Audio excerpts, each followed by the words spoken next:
Welcome back. You are listening to Nate the Hate on YouTube, iTunes, Spotify, and Google Podcast. Be sure to like the video and subscribe. And if you'd like to support the channel, we have a Streamlabs link in the description below on YouTube, where you can make any donation, ask us a question. We will answer it at the end of the episode. If you donate $100 or more, we will dedicate the episode to you. And today's episode is dedicated to Abraham Gunnar, who wrote, "I know this has been done before, but I've just played Super Mario Sunshine for the first time, and I feel this game deserves a second dedication for how great it is. Also, you and MVG have been brilliant with this podcast. Keep up the great work. Thank you." And I'd like to welcome my co-host, MVG. What's going on, Nate? Great to be here. And I don't share the same, opinions about Sunshine, but I'm glad you are enjoying it, Abraham. Yes, we do appreciate your support and generosity, and we really appreciate that you do enjoy the discussions we put together. And today we have a special guest joining us. We have John Lidman of Digital Foundry. Welcome, John.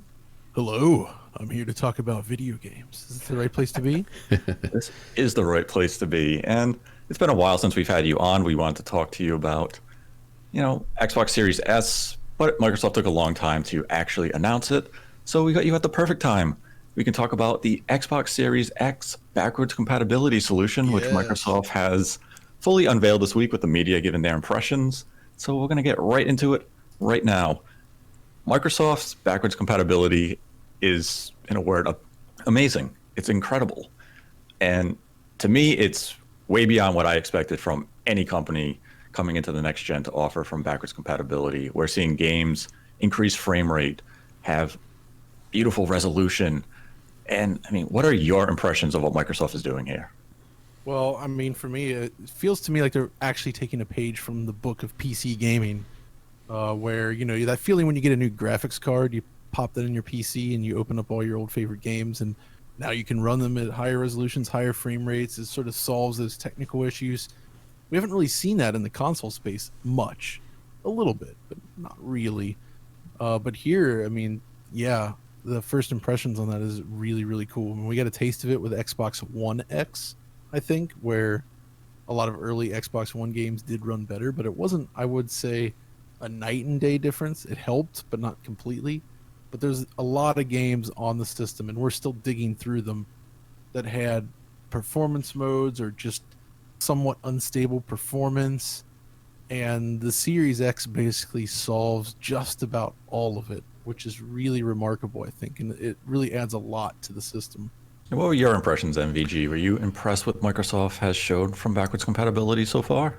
Yes, absolutely, Nate. Obviously I'm a big proponent of emulation, and I've been following backward compatibility on the Xbox since the days of the 360, where they baked in the original Xbox emulation, which, going back and looking at that now, was very ambitious.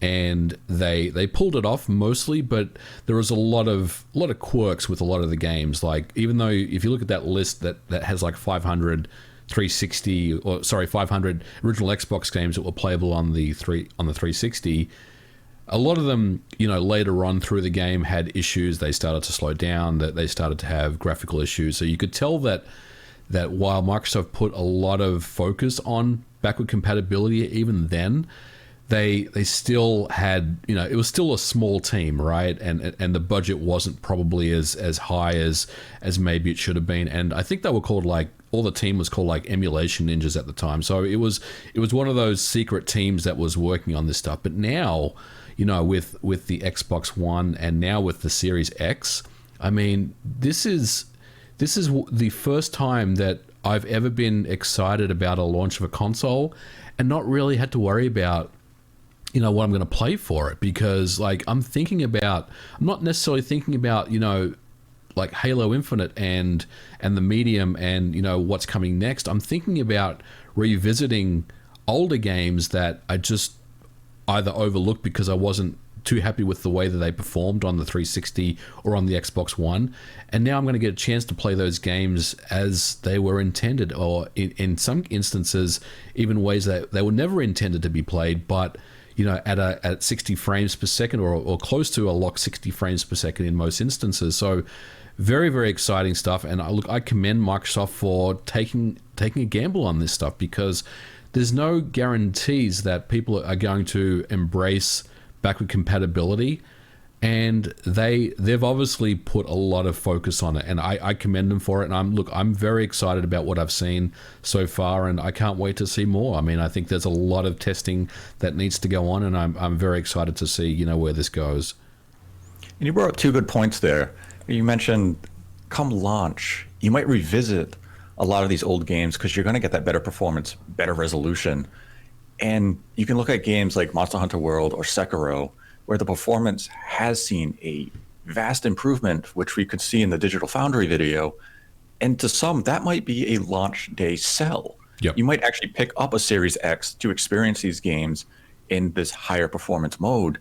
And that is a really intriguing thing going into the next gen, where you're going to play these games at this better performance. And in some cases, old games like the original Xbox, they're adding HDR, and Microsoft kind of came out and they said, if the HDR doesn't look right, they're not going to allow it. It's only going to be in select cases where the game really benefits from it. And it makes every experience feel new and fresh. So Microsoft is essentially launching the Xbox Series X with hundreds of brand new games, because we're all going to experience these games in a new way. And the fact that it's free, you just have to own the game and you're getting all these benefits right away, is pretty remarkable. And this is, I feel like Microsoft needs to pivot into this as a marketing sell point harder than they are. Would either of you agree with that assessment? Yeah, I can definitely see that. And it's an interesting thing to look back at their history. You mentioned the 360 with its original Xbox emulation, and at the time I kind of thought this is their response to what they thought Sony was going to do, and in fact what they did initially, because Sony obviously was big on this for the PlayStation 2. They added stuff like texture filtering and fast loading to that, played all the PlayStation 1 games for the most part. Then you get to PS3, they stuck that hardware in there again. You got PS1 and PS2 at launch, but then it went away. And it's really never come back. And ever since then, it kind of feels like Sony's kind of jumped off the backwards compatibility train, despite it being so critical early on. And I commend Microsoft for basically sticking with it, right? Like they too could have just jumped off that train. And, obviously Xbox One was struggling early on, so it makes sense as a value add to like introduce that. But it's been so long since then, and they're continuing to support it, and it's become so good, so impressively so.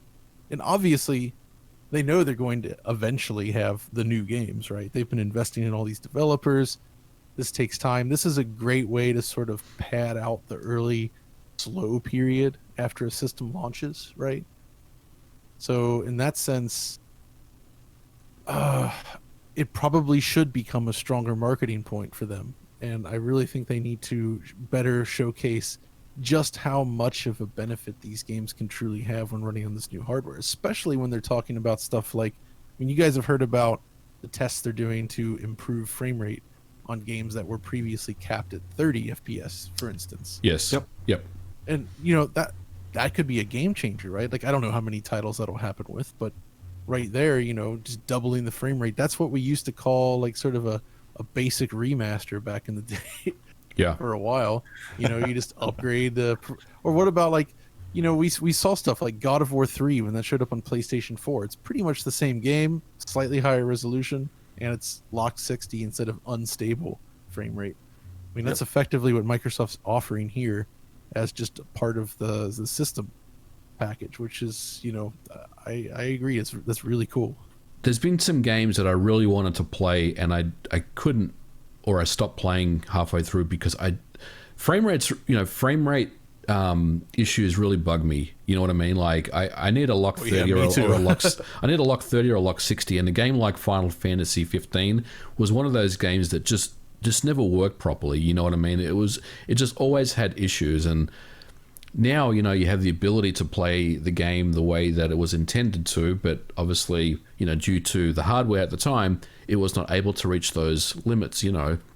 So I think it's great to see that, and it really does give older games a fresh coat of paint, or another chance, if you will, that maybe you should go back and take a look again, because they're playing and they're looking a lot better than they were at the time. And yeah, look, I'm all about it. You know, I got to say, I wasn't 100% convinced that Microsoft's commitment to backward compatibility with the Series X was the right approach, especially when, you know, we saw a lack of, I guess I'll say, you know, first party titles, you know, coming out for the Series X for the first at least, you know, year and a half maybe. So I think you know, they're really onto something with this, and I think they've made the right moves here. You know, all of a sudden now, I'm so excited about this Series X system, and there's, you know, I'm not going to buy any games for it on launch, right? I mean, who's ever said that? You know, you go to a store and you pick up your console, but you're not going to buy any games with it. What you want to do is take it home, log on to your Xbox Live account, and take a look at all the games you've purchased over the last 10, 15 years and start replaying them. I mean, that's a pretty unique and compelling, you know, thing that Microsoft has given people, and I love it. I think it's great. Still, I mean, to be fair, there are going to be some cool games available right at launch, right? Like it's not like there's no games. Well, yeah, and there'll probably be good versions of them. Like right. For instance, Dirt 5 we've talked about. I think Yep. that's from the Onrush team and, you know, the old MotorStorm guys. It's going to be a great game. No, I guess I was talking about first party, but yeah, you're right. No, I mean, I know what you mean. Yeah. Yes, the first party isn't there, but there's still going to be new games. And Absolutely. Yeah, it's nothing like mind-blowing exclusive or anything like that, but there's going to be good stuff there. On the first party side, though, I mean, it's very clear to me that for years they had been planning Halo Infinite to be the critical title. I think the whole Xbox Series X was going to be launched around Halo Infinite. Like the idea was, we're relaunching Xbox with a Halo game, just like the original Xbox. yeah. And it's really unfortunate that things turned out the way they did. They just couldn't get it done, clearly.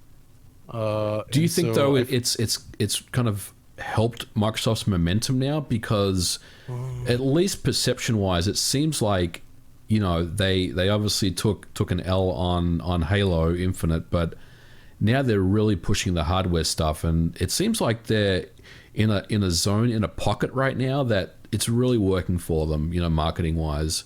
They weirdly have they do have the underdog thing going for them, and I think that might help. It's actually not dissimilar to when they launched Xbox 360 in that sense. Yeah.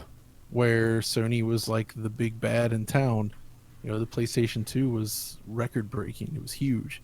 They had to launch, you know, the successor after that, and PS3, you know, they kind of stumbled out of the gate, I think, with the PS3. That's obvious. I mean, they came back from it, but I think PS5 is going to do well, absolutely, and there's a lot of great stuff I'm excited about, but there's such a huge difference between the Sony right now, at least the public-facing side of Sony, versus what they were when the PS4 launched. They really managed to capture sort of, you know, again, I know it's just a corporation, but there's good people working for companies that do care about this stuff, Mm-hmm.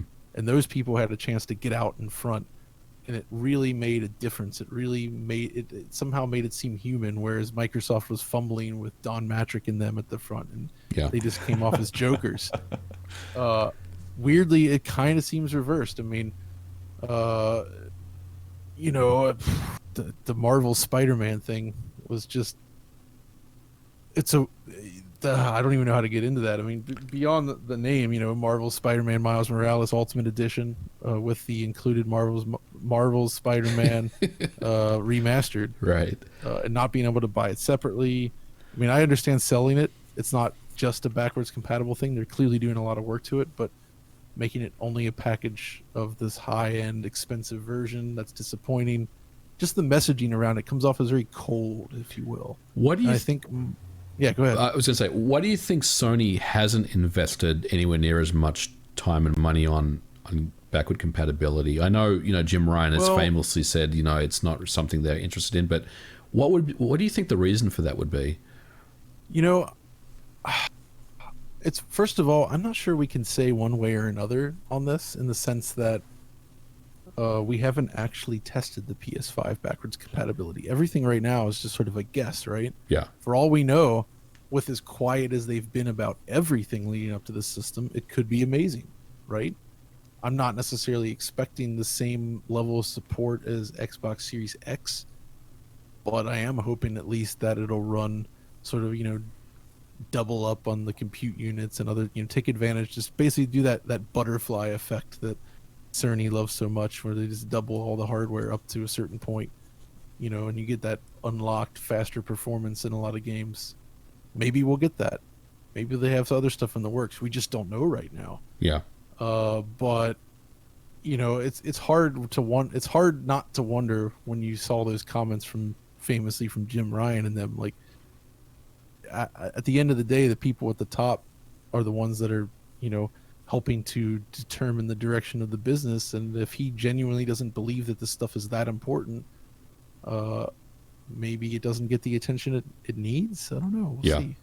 Yeah, the PS5 situation is something that I think a lot of gamers are really wondering about. I mean, whether you're in Sony camp, Microsoft camp, or you're just undecided, Sony's silence has definitely been of concern lately, because Sony came out earlier this year, said, yeah, we have backwards compatibility, we have something called boost mode, and we're 6 months out now from that moment, and they haven't talked about it anymore. They had their, what I'll call a launch event, where they gave us the release day, the launch games, and they still didn't show us the user interface, backwards compatibility. They barely even told us the launch games. They still had Spider-Man as a holiday game, and it seemed like everything for them leading up to basically launch feels like a rushed marketing product. Well, that kind of gets into this whole, I mean, it's been a rough year, right? The COVID situation, yes, no doubt has thrown a wrench into things, and some companies have handled it better than others. And as I understand, talking around, Japanese companies maybe didn't handle it quite as well due to the office culture, and just shifting to work from home may have proven, again, speculation, may have proven more difficult for them. Whereas Microsoft is a very optimized, connected kind of network company. Well, within, you know what I mean? But yeah, so I think for Microsoft, moving to work from home was probably easier, I would say, is my guess. And that may actually have benefited them in the lead up to launch.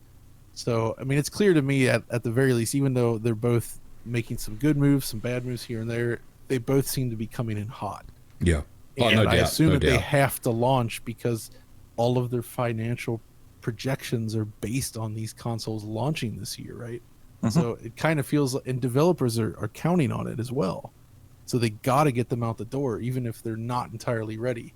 So that's definitely what makes this such an interesting thing to watch. And knowing this, then, I think looping back to the backwards compatibility, that really is going to prove to be possibly Microsoft's ace in the hole, because they can implement this. I was going to say easily, but they've put a lot of time into ensuring this is there. The software is there, and once they've built that whole behind the scenes system, they can just start to take advantage of it right away, which means there's a ton of great upgraded games that you'll be able to play straight on launch.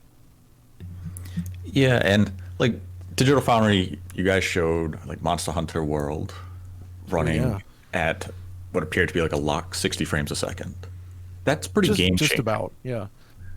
Yeah, no, you're right. In that case, that game was always uncapped, and I think that was in the resolution mode even. Like, if you did the high frame rate mode, which basically added 10 FPS, it would probably be 100% lock. But in the 1800p mode, it's just about a locked 60 FPS, which is such a huge improvement over the experience on Xbox One X. Yeah, and if the PlayStation 5 version of Monster Hunter World via backwards compatibility can't deliver that, Microsoft has to come out there and just pound their chest and say, we have the best way to play this game. And that could sell additional software that might, I'm not going to say it's going to move hardware. The hardware is going to be extremely limited this year. You're probably not going to have the available stock to sell excess units due to backwards compatibility. But if you can move older software for some of these publishers, maybe it could benefit Microsoft in a way where you're going to get additional games from the Xbox 360, Xbox One, ecosystem, and they're going to add these games to Game Pass because they're going to see that value and say, we can get these games into more hands because your backwards compatibility solution is so well crafted. And if these lead to extra sales for us, this is awesome. We don't have to go back and remaster these games. You guys are almost doing that for us. And the one game that always comes to mind is Final Fantasy 13 when it came to the Xbox One X. Oh, It had yeah. new textures. The resolution was vastly improved, where people looked at it and said, this looks better than some of the remasters we actually had this generation. And if we can see results replicate something similar to that, it feels like backwards compatibility for Series X is just going to be, it's almost something we can't even fully fathom yet, because we're only seeing the beginnings of it. And the current previews were based on a limited selection of games. So we don't know how vast these improvements could really affect all of the games over the course of the generation. That's actually an important point, is it needs to be stressed, is not every game is going to benefit the same way. Mm-hmm. You know, any game that was already at its limit, like say if it was capped at 30, even if it was capped at 60, you know, there's plenty of games that are already just about perfect, and those are not really going to benefit at all on Series X. But there's still a good amount of titles that really will benefit, so it's split. So, John, what so far has impressed you the most as far as the games that we've currently seen? And is there any that Digital Foundry are currently testing right now that we haven't, that's kind of up and coming? You know, I think actually one of the most profound transformations for me was the Dead or Alive 6 native 4K mode. Like, I always kind of wondered why that was even an option on Xbox One X, because as soon as you enable that, the game runs at like 32 FPS most of the time. Yeah. Which is horrendous for a fighting game. I was like, okay, why is this here? Well, now we know, because it actually benefits the game now. You can put it up to native 4K and it's just locked 60 FPS. So do you think that they had that in there kind of as a future-proofing type of feature? I don't know. Like, I have to wonder. Like, maybe it's possible, right? It's plausible, absolutely. But otherwise, then you're pretty much we're at 1080p to get to 60, and I think it was even dynamic res. So, yeah, just being able to flick it to 4K 60 like that, I mean, it really is. It does feel. It's exactly what we got when they say brought Dead or Alive 5 from PlayStation 3 to 4, where it was just a nice resolution bump, and that was just about it, right? Yeah. And you also get faster loading, of course, so the whole thing flows smoother between matches. I mean, not that it was a problem before there, but actually loading is something we haven't really discussed, and that's another key benefit. Like in our video, we showed Final Fantasy 15, you know, it took like, 57 seconds or something to load from the title screen on Xbox One X, and then it was 15 seconds on Series X. That's a massive drop in loading, and stuff like pop-in and, you know, texture streaming errors and things like that. All of that cleans right up. You get rid of a lot of the potential in-game stutter from assets loading in.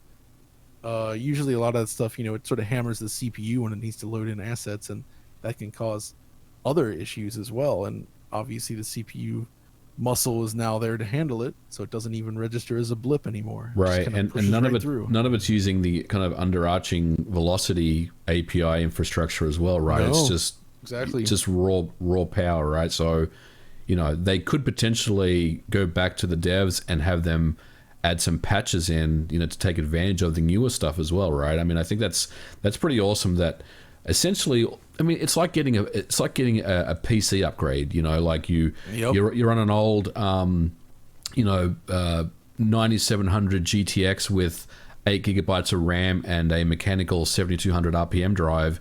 You're going up to like a 2080 or a 3080 with an SSD and you know, double the RAM. I mean, you're going to see significant gains immediately without anything else really, and I think that's quite exciting. And look, for $499 US, it's a pretty sweet, you know, price for something that has that much power and potential.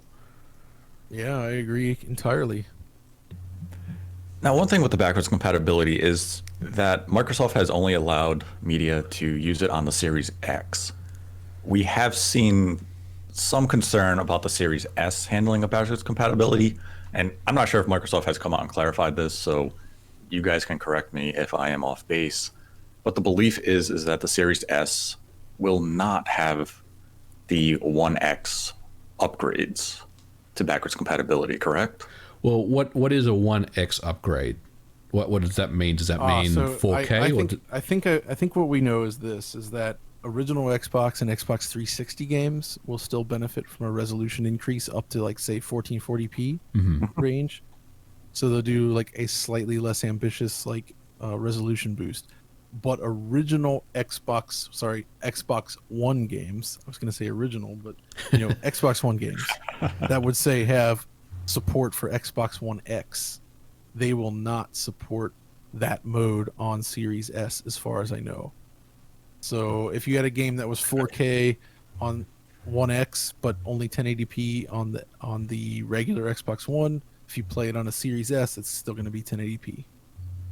Okay, but it would still get the benefits of like the increased loading time. Yeah, that you should get. I think you'll get increased loading time and possibly, maybe I'm wrong, but I feel like they said something about they boosted the anisotropic filtering. So you get like 16x AF perhaps. Mm-hmm. So you might get improved texture filtering, more stable frame rate, and faster loading. So it may not be as dramatic for Xbox One games, but it should still be a nice improvement. Yeah, Okay. and I guess in theory, I mean, we have no way of quantifying this right now because we don't have the hardware and there's been no testing that's been done. But in theory, you should get a fairly similar backward compatibility experience on a Series S, right? Other than just the resolution decreases and stuff like that. I mean, very similar CPUs. Obviously, the RAM is something that we're gonna talk about here in a second, but. Is that your take on this, John, or do you think that we can't really answer that until we get hardware on hand? I mean, we don't know for sure like how exactly it's going to compare, but I suspect by targeting the lower resolution in general, that'll make up for the GPU difference, and you'll still get that boost to CPU for sure and the extra storage. So I suspect it'll perform rather similarly overall. So I'm not too worried about that from that perspective. And I don't think memory will be an issue either because these games were designed for a lower memory hardware. Although that would have been one reason why the One X enhancements couldn't have worked, because it can't match the memory of the One X. Yep, that's so right. That wouldn't have worked either, right? So yeah. But it won't be an issue, I think, for the other titles, obviously. So yeah, I think you'll still get a nice boost there, hopefully, but we just don't know how much it'll be yet until we actually get our hands on it and test it. Yeah, so Series S is something like it won't be as big of a game changer as the Series X when it comes to backwards compatibility because you're not going to get all of those, enhancements, but you still get the benefits of quicker loading time. So if you do want to exactly some of those older games, it'd be like, oh, I don't have to wait 2 minutes for it to load anymore. Now it's 15 seconds. That's a nice benefit to go back to. But I guess those who would buy a Series S are likely not to have the 4K TV, so they don't need that resolution boost anyways. They're just kind of, I'm sick of I have the VCR Xbox One still.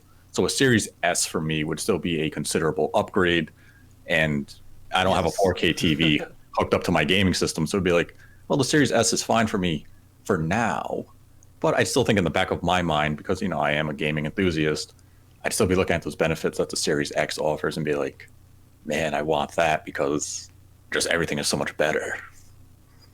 Yeah. But what did come to mind, and I guess it is a question that's impossible to answer because we simply don't know.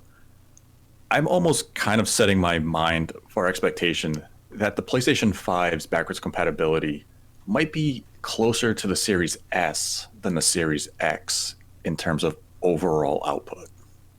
You might be onto something, Nate, but yeah, again, we don't know yet, and we'll hopefully learn more about that in the coming weeks when Sony reveals what they have for us. But I think you could be right, because backward compatibility on the days of the 360. Look, I'm a retro guy, so I'm gonna talk about the 360. I love the 360, but the amount of testing they've done on individual games and the amount of work they've done, Microsoft has done to get every individual game running where they need to be is immense. I don't think we can actually really come up with an accurate number of how many hours they've put into that. They've gone through every single title, and they've worked on that list of what the public have wanted. Because remember in the old days they would say, what do you want to see next on backward compatibility, and there was like a priority list of the games that they wanted. They would basically work off those lists and do that. And in the end, what they did was they would just focus on those individual titles, get them where they needed to be, then move on to the next one. And that's the way they've always worked with this stuff. And I think comparing that to Sony's approach, which again, I want to say we don't know what it's going to be until we get the hardware. I feel like Sony's is going to be a little bit more broader and generic as far as what you're going to get. I do think in the worst case, you're going to get no enhancements other than you're just running a PS4 game on PS5 and it's going to run and look exactly the same, which, hey, if it's The Last of Us Part 2 or if it's Sekiro, they're still going to look fantastic, right? I mean, there's nothing wrong there. They're going to take, they are going to load faster because you do have a faster processor in place, but they may not have those visual enhancements that maybe we're thinking that could be something that would come with the PS5. But, in the best case, I think there will be some focus made on some titles to get them looking better, on PS5 hardware. And we just don't know what that is at the moment, and it definitely will be interesting to see what they have. I mean, Sony seems like they're going to focus more on their output of games coming over the next 12 to 18 months. They've based on what we saw on their presentations, they have a pretty strong lineup of games coming, right? First party games and third party games. So I think if I was to put money down on this, I would think that that's what they're going to continue to focus on. They will give us some level of updates as far as backward compatibility, but I certainly don't expect it to be at the level that we've seen with the Series X so far. Now, I guess we'll end this topic with this question. Do you think Microsoft's backwards compatibility solution could actually limit the amount of remasters we see this generation? As someone that does work at Night Dive and we are in the business of remastering games, I thought about that actually before we started talking about this. I think this will complement it. I don't think it's going to stop any potential remaster being signed by a company and being developed, but I definitely think this brings another pillar or another method to the madness of remastering games, because in the best case scenario, you don't need to remaster, GTA 4, or you don't need to remaster, some of these games anymore because they're just going to look so much better. But there are some games that no matter what you try to do from a backward compatibility standpoint, they need to be retextured. They need assets to be brought up to modern times. They need gyro controls, or they need just modern enhancements. And backward compatibility will give you a lot of that stuff, but it won't give you all of it. And I think, when you have that human aspect into working on something, that's kind of unmatched. So I would say, there's a place for both, and I think that's going to continue. Yeah, I'm pretty much right there with you. And I actually think this sort of highlights, I think remasters, re-releases of PlayStation 4 era games will be less, but I also don't think it's as necessary. Yeah. The stuff that Night Dive does is necessary because a lot of these games have long since disappeared from the retail market outside of, collection and retro trading and whatnot. It's hard for people to get their hands on them, and they often suffered from quirks of the time, of the platforms, limitations of the hardware. So by bringing that over to a new machine, you can sort of address all of those flaws and sort of deliver the ultimate version of something that's somewhat inaccessible to people. Whereas I don't really feel like you need to do that for something like, say, God of War, the recent PS4 game, or even like Horizon or something.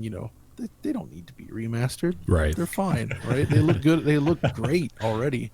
It's one of those things where I think times have changed so much, and we're seeing less of a massive shift in visuals between generations that the typical backwards compatible enhancements can be enough for a lot of these games.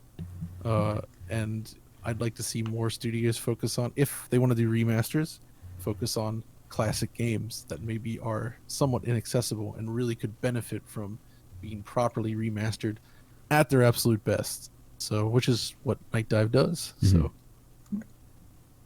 that is very true. Now we'll shift into the second topic for today's video, and it's a discussion point that's been going around a lot, and it is, will the Xbox Series S hold back the Xbox Series X? We had developers go to Twitter right after Microsoft announced the Series S, and the reception was very mixed. You had technical producer from Remedy say, I'm afraid of the Series S. You had other programmers come out and say, it's not that big of a deal if long as, if we know this is here and we can target it in our mind, it's simple enough to downscale. And you had others come back with a retort saying, this is aggressively lowering resolution. This is going to compromise our vision. And it created a narrative where everyone was saying, oh no, Microsoft has basically hurt themselves. They're not going to allow developers to take advantage of the Series X fully because of the Series S. And we still don't have a concrete answer whether or not the Series S will hold back Series X. So I felt like it was a good topic to get into today. And we'll start with John. Do you think the Series S is a potential roadblock for the Series X? Well, I wouldn't just say a potential roadblock for just Series X. I'd say a potential roadblock for anything that's also like a third-party release. So this could affect PS5 as well. But at the same time, so I think when you look at this, you have to consider the different factors. There's obviously GPU, CPU, memory, all these different elements. The Series S can match it in terms of it has the same sort of high-speed SSD, so storage is fine. You have a very powerful CPU that's very comparable to what's in Series X, so that's good. The GPU itself is fully featured, but obviously less capable, but at the same time, it's designed to target resolution. That's the stuff that scales easiest. Let me do that again. That's the stuff that scales most easily. You can lower graphics settings, reduce the GPU heavy effects, all of that stuff without massively compromising the vision, I think. So getting the CPU and storage right was key. But where I'm worried, and I've heard a lot of trepidation, is it's the memory situation. And again, I think when we were talking before, you're right, MVG, when you say, developers always want more memory. And that's absolutely right. So it's really hard to see how this is going to actually shake out in the end. And hopefully it doesn't become enough of a bottleneck. And they can just sort of scale assets down and make some changes. But things like, they're talking about the Series S also supports ray tracing features on its GPU, right? Ray tracing, it's also memory hungry. It's not just GPU heavy. So that could be an issue there. So maybe that means ray tracing effects are gone, which I guess is a fair compromise for a lower tier system as well. So it's really hard to say. I mean, I feel like potential game design ideas would hinge most on what they can do with the CPU side of things and storage side of things, right? Like making larger, more physically interactive worlds with a lot of complex, systems in place. As long as you have that powerful CPU there and fast storage, hopefully that can offset a lot of the other limitations of the hardware, and we'll still have a very comparable experience, just at a lower fidelity. So that's kind of what I'm thinking we're at, but again, it's all just speculation. We don't know yet. Yeah, and like when I saw the developers come out and speak out against Series S, I actually looked at the developers that they represented because I wanted to make sure they weren't from companies like Epic, who currently have exclusive marketing deals with Sony for the PlayStation 5. And it was like, well, of course you guys are going to come out and maybe say something negative about Microsoft because right now you're kind of under a condition where you can only praise Sony. And the developers were quite diverse. I mean, they were primarily Western-based, but they didn't favor one platform over the other. And it was interesting to see some say, this isn't that big of a deal, and others say, oh my God, this is doom. And it was like, wow, there's a lot of concern. And then there's a lot of people who are simply saying it's not that big of a deal. And before Microsoft actually came out to confirm Series S, and it was just a speculation and the rumors going around, my original expectation was that it was going to be something similar to what we see with the Switch. You have docked and undocked mode. And I believe undocked mode is it's simply a difference of CPU speed. No, also, I mean, technically, memory, memory GPU. bandwidth. It's kind of all three actually. Okay. Well, I guess memory bandwidth is always a limit. It's just that Yep. on docked mode, they like to increase resolution, and that's where the memory bandwidth can become an issue. So you often end up with less performance in docked mode. Right. So would that still be an accurate comparison here, or is it vastly different because we are talking about like less RAM and other features, but the CPU, SSD, GPU are still the same. So would you say this is kind of an undocked docked mode for the Xbox, or are they completely different matters? I kind of see it. It's like lower tier and it's like performance mode and power mode. You know what I'm saying? Like Yeah. it's that type of paradigm. So yeah, Nate. I mean, I think you have some interesting points when you compare it to the Switch. I think that I agree with John on this one. It's very, very hard to say how this is going to play out because 8 gigabytes of RAM on a system that's targeting 1080p, maybe 1440p on paper doesn't sound like a big deal to me. Like I've had 8, well, not anymore. I've since upgraded twice, but I used to have an 8 gig PC and play games at 1080p all day long. There was nothing wrong with that.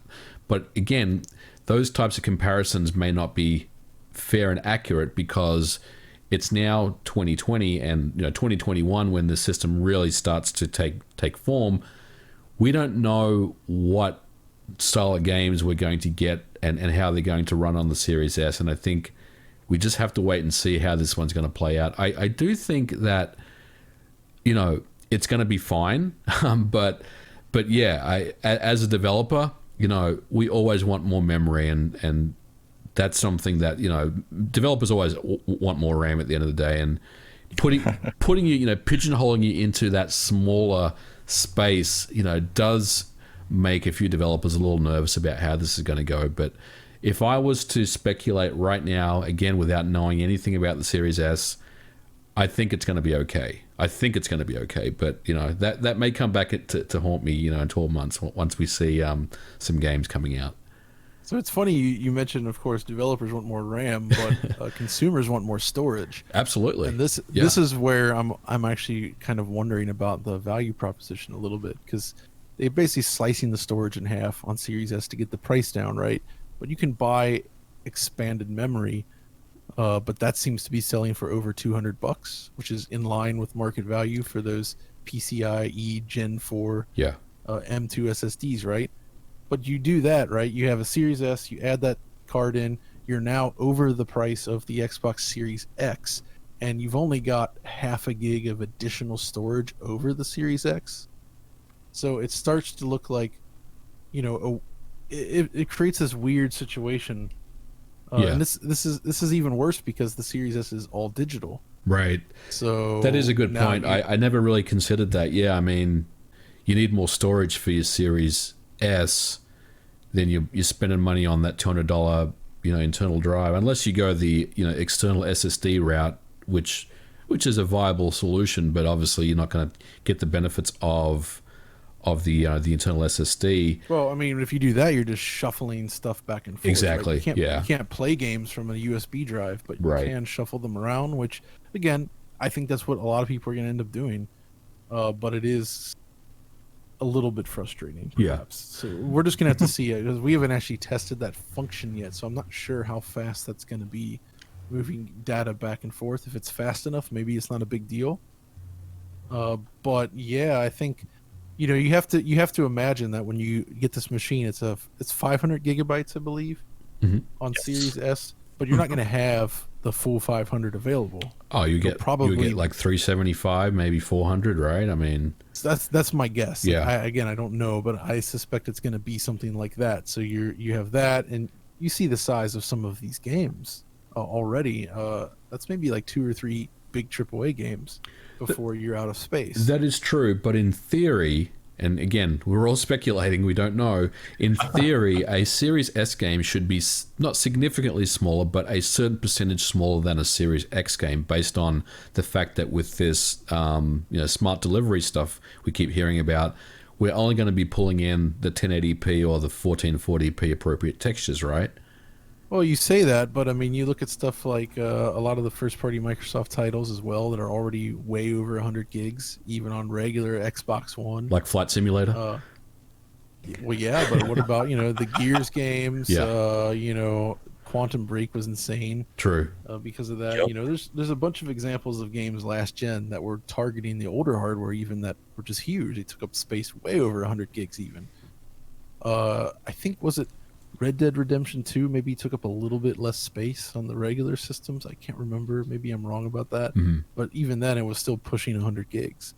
I don't think we're going to see a dramatic decrease in size on the Series S. Maybe a little bit, but I don't think it's going to be large enough to make up that difference. And if you have just one game like Call of Duty Modern Warfare, like, what are you going to do about that? Yeah. That game takes up a ton of space. So is this like similar to the old days of the Xbox 360 arcade where you had that little 4 megabyte memory card and you couldn't really Probably play not that anything bad. I guess the big question is if what I'd like to see, and maybe they mentioned this, I can't even remember, but like a smart shuttling system where like you have your external platter drive or even an SSD plugged in via USB, tons of stuff on there, and you just choose to play the game, and then the system very as quickly as it can anyway sort of moves that to the SSD while shuttling something back to the USB drive.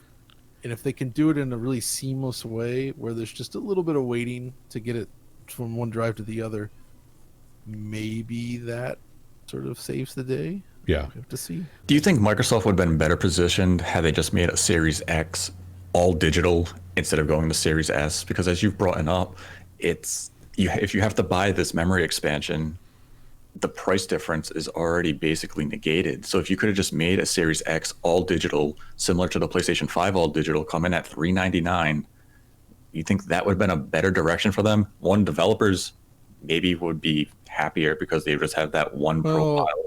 See, that's the thing, though, is I'm not sure the way Sony's doing. I'm very curious to see what it costs them on that end, because it's an optical drive does not cost $100, right? They're not saving that much with that optical drive. They're obviously banking on people buying the digital version having to be locked to their store. They can't rely on sales from stores or clearance or used games. They have to buy from the store, so they're basically saying we're willing to take the cut on this to get there. Microsoft could have done the same thing, but I think targeting this, nobody knew where the prices were going to come in, and I think they just wanted to ensure that they had something that was, multi-$100 cheaper than their more expensive machine. And I think just $100 less maybe isn't.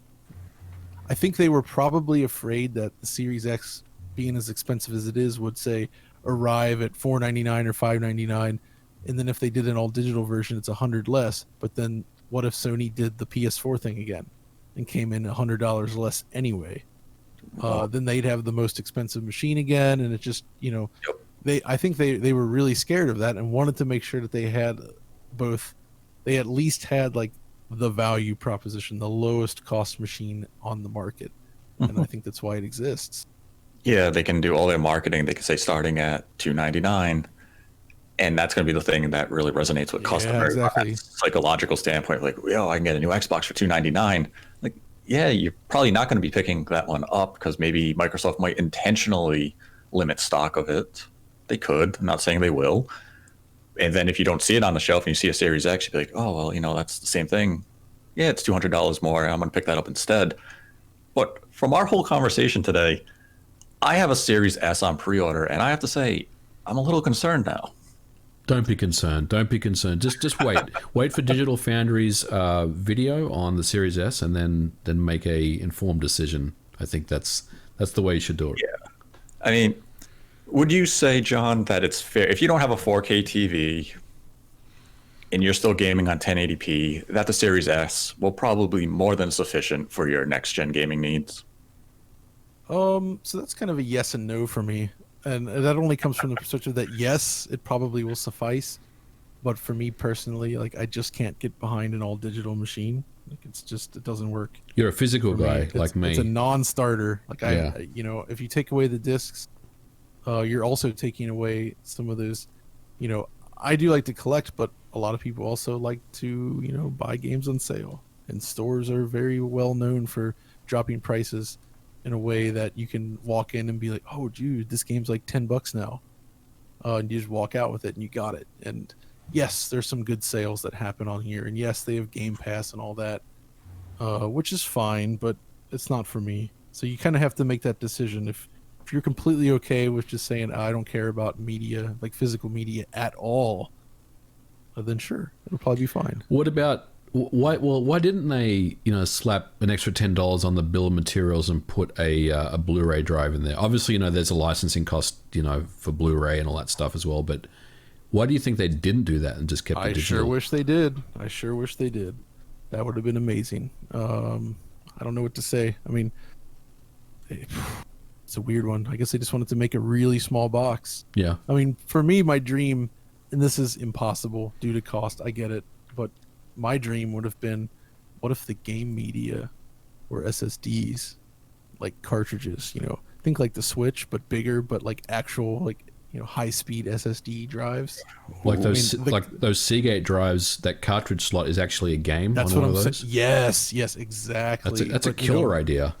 That I would love be it. like actually buying games in that format would be amazing. But yeah, the cost.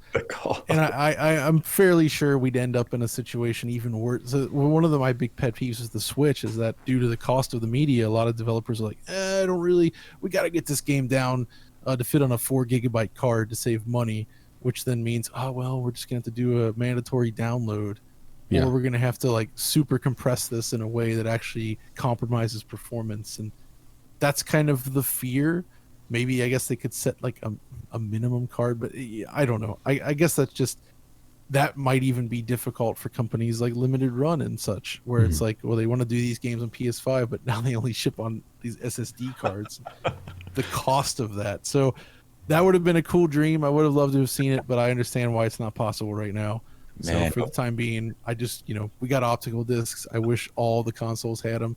I don't like that the PS5 has an all digital version. I think it's just a useless piece of it shouldn't exist. I hate it. In theory, though, John, like in theory, a couple of years from now, right? Why wouldn't that work? Like, why couldn't you buy, the Cyberpunk 2078 on a cartridge, right, and plug it into your Series X or Series S and play it? It's 100 gigabytes on the cartridge, and away you go. It's already installed and ready. Go for it. I think if consoles continue to exist for a next generation, like where physical media is still a thing, hopefully, maybe the prices will be at a point where this is actually feasible.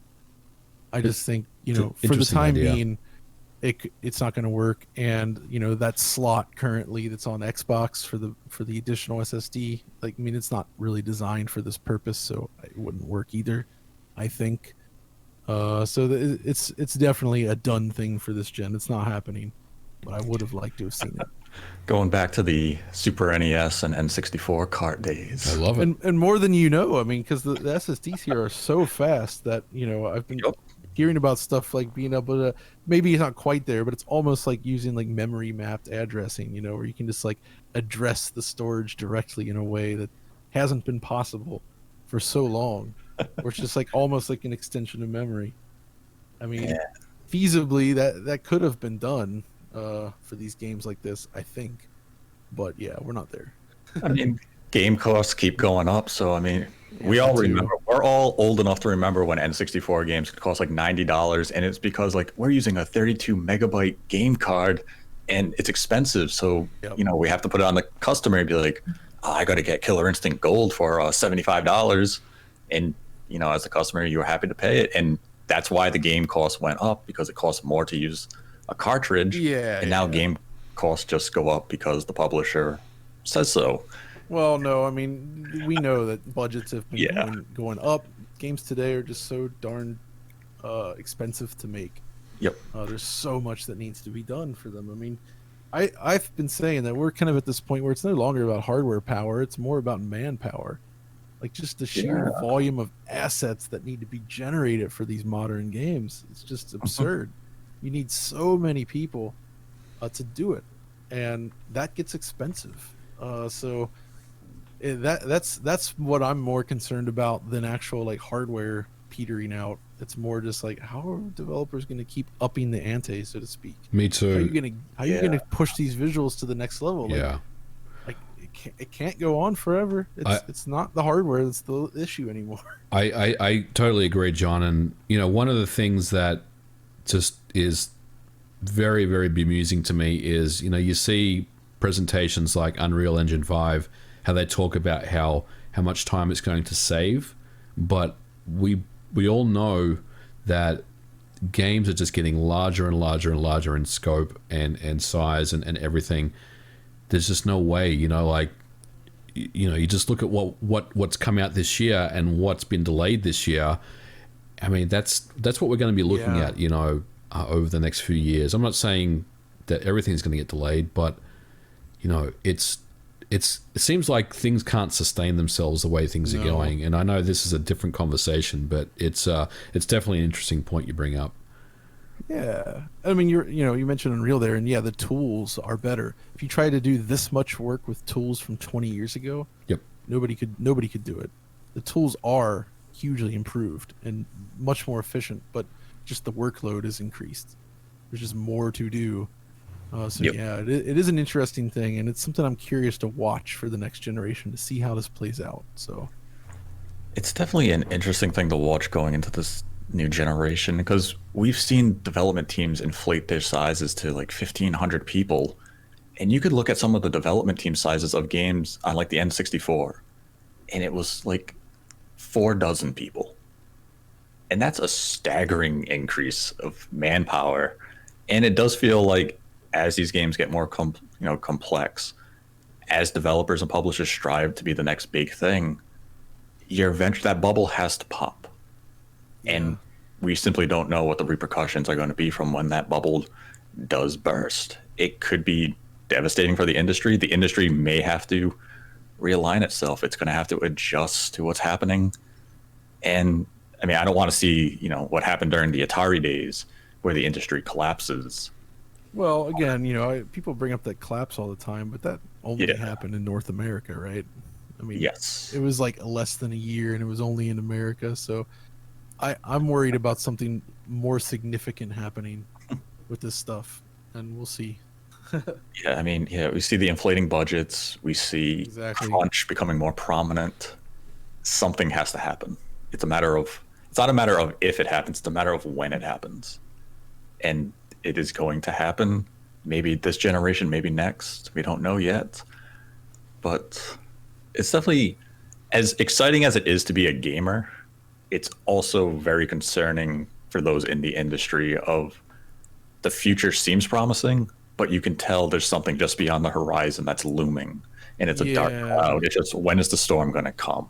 I'm also worried about like the habits of people playing games at large. The popularity of stuff like Fortnite, Minecraft, where you have a huge group of people that basically play one game. You can't get them to not play that game. That's the only game they want to play. Those people make huge money, but you have so many other games being made, and like the audience is shrinking for that. And everybody wants, not everybody, but there's a subset of developers that say, well, I want to get in on that Fortnite money. They can't do it usually.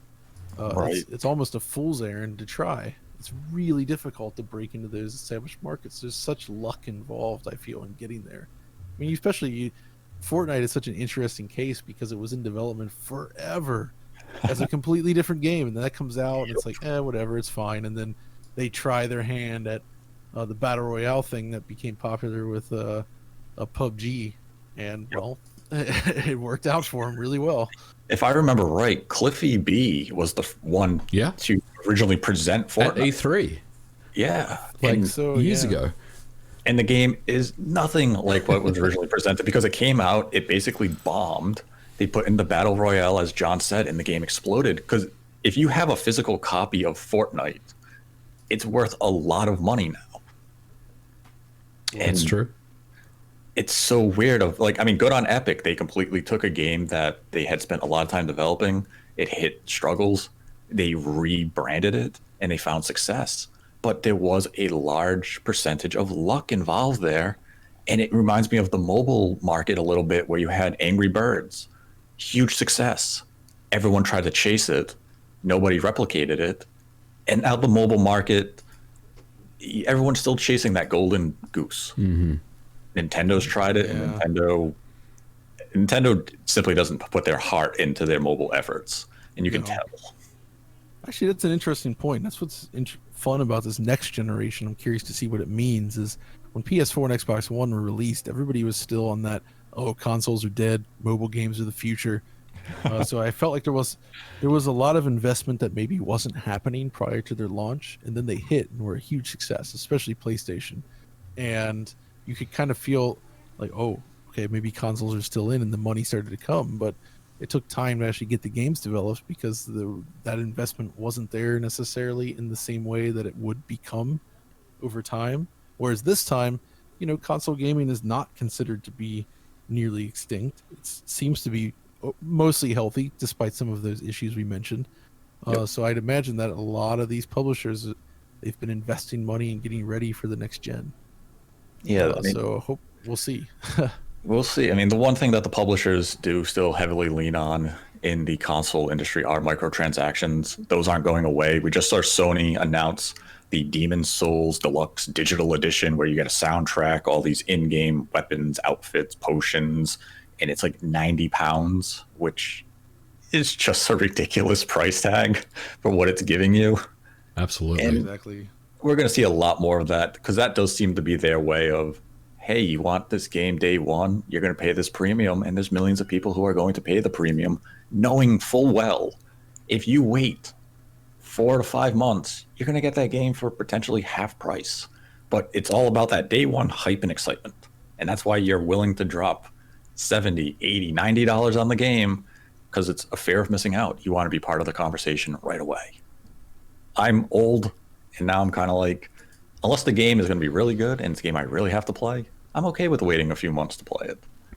But there's always those few cases where I'm like, I got to get that game day one. I'm old and I still pre-ordered it day one. I don't want to miss out on Demon's Souls. No, me either. That's the one I'm most hyped for. I wish I was that hyped for. I loved it on the PlayStation 3, but Ratchet & Clank is still the game for PlayStation 5 that will sell me on the system. The second that gets announced or gets a release date, I'm buying a PlayStation 5, because Ratchet & Clank just looks phenomenal to me. But they have to date it. Do it, Sony. Give us some new information. I know you just gave us the launch date a few weeks ago, but you have a lot more to share with us. Do it. Give me something to be excited about beyond launch day. Please. Yes. Now we'll go into some of the Streamlab questions. We had a $5 donation from Infernal Tim, who wrote, with the next generation of systems around the corner, I've noticed a stark contrast between Microsoft and Sony. We've had full teardowns of the Xbox systems, but in April, Mark Cerny said a PlayStation 5 teardown was coming soon, yet nothing. Is this concerning? Oh man, I made a video about this yesterday, and I got attacked pretty good by some fanatical Sony fans about this. The response was, just be patient, it's coming. And look, that could well be the case, but I think we need to see something. I think it's time. We're way past time, and I am a little not concerned. I don't want to say concerned, because I think Sony has a handle on it, but I am questioning why we haven't seen anything yet, and I am curious to see when we will. Yeah, the PlayStation 5 to me is having shades of Wii U. It seems like they're just keeping certain aspects behind a curtain, and maybe it's simply they're not done yet. Maybe Sony is just waiting for the right time to do it. But I mean, maybe the Wii U is an extreme example, but John, you're very quiet over there. Do you have anything to add? I would say the Wii U is an extreme example. I don't expect that to happen by any means, but yeah, we'll see. Like I said earlier, I think we just got to keep in mind the insanity of this year. Yeah. The situations this year have been unprecedented and impact companies differently. It's hard to say how much of an impact that has had, but I imagine it can be significant in some cases. So it's probably been a humongous effort to even get these machines to the market. I mean, it always is, but I think this year it's been extra difficult for a lot of people. So just the fact that they're both almost here, they've pretty much just about made it to the finish line. I'm willing to forgive them on showing a little less than I might have liked for that reason, basically. Yeah, I could agree with that. And then we had a $1 donation from Rona, who says, since backwards compatibility is off the table, what's the best way to get a better picture out of the PlayStation 2 without spending too much, whether it be HDMI solutions or composite cables? Depending on what you want to connect to, if you want to go to a CRT, then I would just go the RGB SCART option. But if you'll want to connect it to a modern HD TV, I would probably suggest a component cable going into something like a RetroTink or a open source scan converter. You'll get a pretty crisp looking image out of something like that. But I have also heard that there is some internal HDMI mods that are currently being developed for the PS2. So I think that would be your best option if you want to stick around and see what they have to offer. Yeah, so on that front, if you want to use original PS2 hardware on an HD TV, I generally prefer the OSSC or something like the RetroTink for most consoles, but because the PS2 is so heavy on interlaced content, I still think the FrameMeister is actually the superior product in this specific use case, because its de-interlacing capabilities, I think, are much more attractive than the default Bob de-interlace that you get on all the other solutions, right? So it produces an image that looks borderline like 480p, and you can set it out to 1080p and get a nice crisp scale. But hopefully there'll be better solutions coming along as well. I mean, technically there's also stuff like an early PlayStation 3. It's not the worst option. You get HDMI out on that. But again, probably not as easy to come across, and they're not exactly reliable. Or, yeah, I mean, that's tough. I mean, PS2 is one of those systems that I feel just doesn't work well on a flat panel. Yeah, it's tricky. More isn't than any other, I think it's one you have to play on a CRT. Yeah, it's tricky. Play it on a CRT, it looks amazing, like super shockingly sharp, especially on like a PVM or a BVM or something of that caliber. Really impressive. You output that to a flat panel though, and it gets kind of murky and really loses something. It's not the same. There's so many resolution changes and so many different configurations of games, and they run in different ways. It's tricky, but I'm kind of waiting for the same thing they did with the PS1 digital that Citrus 3000 did with the PS2. Yeah. I think that'll be the be all end all if you want a flat panel. Dan and Christoph's work, that's key. Those guys, amazing team. I think they're some of the best in the business right now in terms of just producing these incredible aftermarket mods. They're not easy to install. Those flex cables take some pretty nice skill there with a soldering iron, but you can find plenty of installers to do it. And yeah, I think it's worth keeping an eye on what they do for PS2, because I know they were working on PS2 digital at some point. And I think it got hung up because of they're basically trying to work on the scaling rather than just doing a Bob the interlace. I think they wanted to do something more robust for it, but it's not ready yet, and I don't know when it will be, but still, that'll probably be the best when it hits. Absolutely. I'm waiting for it. Then we had a $3 donation from Beartrex, who says, do either of you fabulous gentlemen think that Nintendo has another dry year in store for us in 2021? I know none of us would like to see this, but could Breath of the Wild 2 be Animal Crossing that carries Nintendo through another slow year? No, 2021 is going to be a banner year for Nintendo, and I hope to have a video dedicated to that discussion in the coming week or so. So I wouldn't be concerned about Nintendo in 2021, even if we just entertain the rumors of Nintendo having a Switch revision, games like Breath of the Wild 2, new Pokemon Snap, No More Heroes 3. It's already shaping up to be a better year, potentially, than what 2020 saw. And we have to remember 2020, we had COVID. It delayed a lot of software into 2021. So pending what was planned for 2021 and how significant the delays may have impacted that software, we could see a lot more software in 2021. But right now, I'm confident Nintendo has a very strong year coming up. Same. Absolutely agree. We then had the $100 donation from Abraham Gunner. Thank you for that. We read your question at the start of the show. We then have a $1 donation from Jack E.G., who wrote, favorite game soundtracks. Keep up the great work. Silent Hill 2 and Chrono Trigger. Good choices. Oh my gosh, that's an insane question. There's too many. I always go to one of my favorite game soundtracks. You know, just off the top of my head, it's a classic. It's Hiroki Kikuta's Sokaigi. It's just it's an amazing production. One of the best sounding games on the PlayStation. Just super ambitious production, amazing tunes. You know, there's so many more that I love as well, though. I mean, you know, I could go on and on for so long about game music, but it's when you get that question out of the blue, it's like, Yeah. I mean, if I had a limit to just this generation, it'd be one of the two Ori games, Octopath Traveler.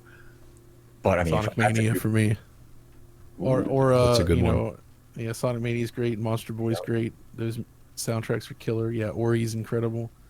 But like, yeah, if I have to do all time, I mean, I could go all the way back to things like A Link to the Past, Ocarina of Time, Chrono Trigger, Final Fantasy VI, Final Fantasy VII. There's a lot of great music in gaming. It's hard to choose a single soundtrack. Yeah, I think for this gen, I would say Ori and Ori 2 are way up there as my favorites. Yeah, I can't wait to hear Exceptional what stuff. Gareth Coker does with Halo. Dude, I'm so excited about that. I mean, That might be the most exciting part of Halo Infinite to me right now. It's Gareth Coker being composer. I think even if yes. I think it's visuals gonna are be awesome.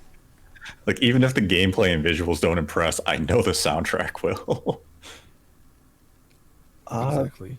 Then we had a $25 donation from Zadia Quest, who wrote, thanks for striving to put out informed and thoughtful content for us. MVG and you do a great job at that. Thank you. Thank you.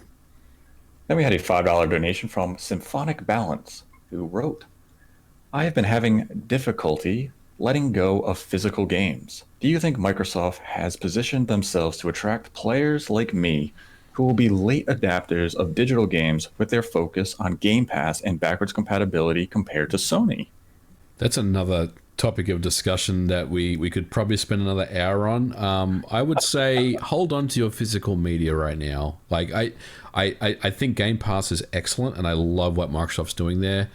Yeah. But everything has, like, you know, a digital service will eventually have an end by date, and that's where things get really interesting for me. And that's the part that makes me not want to get rid of any of my physical games. And maybe it's just a fear response to the fact that, you know, one day Game Pass and Steam and these other services may not be around anymore, and that may be a little naive because they may be around for another 150 years. I don't know, but it's just one of those things where it's like, you got a physical game, as long as it doesn't have some type of, you know, server authenticated DRM in place, you can play that game anytime you want. And I think nothing beats that freedom for me. Darn straight. That is a good point. But you're also Australian, like True. Olivia, you and John, and you both love to get physical. So and that reference went over a lot of heads. That was a Zooge joke, Nate. Oh, I don't know if that's a compliment or not. That's like a dad joke to the extreme. We then had a $5 donation from Skittles, who writes, hey, Nate and MVG. Hope all is well. Just wanted to say how excited I am for Age of Calamity. I love how we're getting a whole game where the objective is to Tucker Link out so Princess Zelda can tuck him in for a nice 100-year nap. That is a very astute summary of Age of Calamity.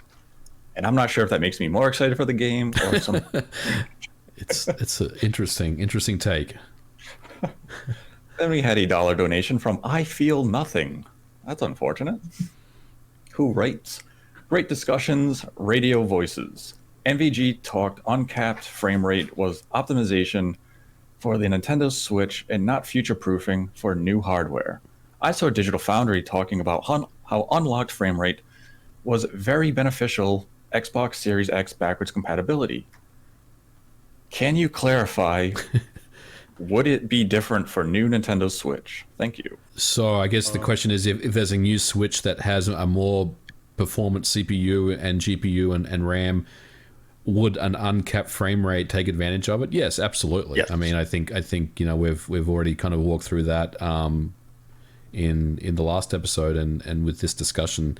Anything that it's that concept of you buy a faster CPU and RAM and graphics card for your PC, you're going to immediately get those benefits. So yeah, I would say you will see those benefits, absolutely. Yeah, I think that's exactly right. But I always say, unlocked frame rates should be an option, but not forced. Absolutely. Because they can be awful if that's the only way to play. So is always have your cap if you're not hitting the target 60 FPS or whatever. But having an unlocked high performance mode is very beneficial going forward. Then we had a $5 donation from Neon Neutral, who writes, do you think Sony will have a harder time with sales this generation? The PlayStation 4 was hugely successful because it was up against the Xbox One and Wii U. It's a much different market now, and they've been getting a bit arrogant with their practices. Love you guys. That is a very loaded question. I'm going to let you take that one, Nate. No, I think the PlayStation 5 is going to be a huge success. We could see some sales slow in the first half of 2021, but that would mostly be economic due to COVID and the pandemic. Sony does feel like they're a little bit arrogant right now. They're the market leader. They're not really fearful of Nintendo. They really had no reason to be fearful of Microsoft. And I don't think overall the sales of the PlayStation 5 are going to be hurt by Sony's current cockiness. PlayStation 5 was going to go on. It's going to sell incredibly well. It will probably be the sales leader of the upcoming generation. But I do think Microsoft is going to be more competitive, and I think Sony's going to have to be on their toes a bit more this upcoming generation than they were this one, because as they pointed out, they were up against the Xbox One and the Wii U, and the Wii U was a non-factor when it comes to competition. Xbox One remained competitive with the PlayStation 4 in North America. It was the rest of the world. It was Europe, Japan, the Middle East, and up-and-coming new markets that completely annihilated Microsoft. So worldwide, PlayStation 5 will probably be the market leader, but I think the competition will be closer in North America and potentially Europe. But those other regions, Sony's still going to carry. I think it's going to be a slow start for the first couple of months, and then when Ratchet comes out, it'll be fine. That's what I think. Yeah. No one's going to remember anything when Ratchet and Clank comes out. It's going to be fine. And there's plenty of other stuff coming as well. I don't foresee any issues for them. Yeah, Sony are masters at marketing, and right now they're thriving on brand power. They haven't communicated everything they have, even with the PlayStation 5 to us, as we've touched on in this discussion, and the consumers don't really seem all that bothered, so they'll be fine. But I could see as the enthusiasts definitely can look at Sony and say, you guys are being a little bit arrogant. You seem a little too full of yourselves right now. We want more information. But the casual mass audience, they don't care about those finer details that we're all hungry for. And that was the final Streamlabs question. If you'd like to support the channel, we have the Streamlabs link in the description on YouTube. You can make any donation, ask us a question or a comment. We'll read it at the end. Donate $100 or more. We dedicate the episode to you. I'd like to thank John for joining us today. But of course, anytime. It's always great having you here. And I'd like to thank MVG for joining as well. Thanks for having me on, Nate. And yeah, it's been great to chat with John. It's always good to talk technical. I love it. And you can find links to MVG's YouTube channel in the description below, as well as a link to Digital Foundry in the description below as well. And until next time, continue to embrace the hate.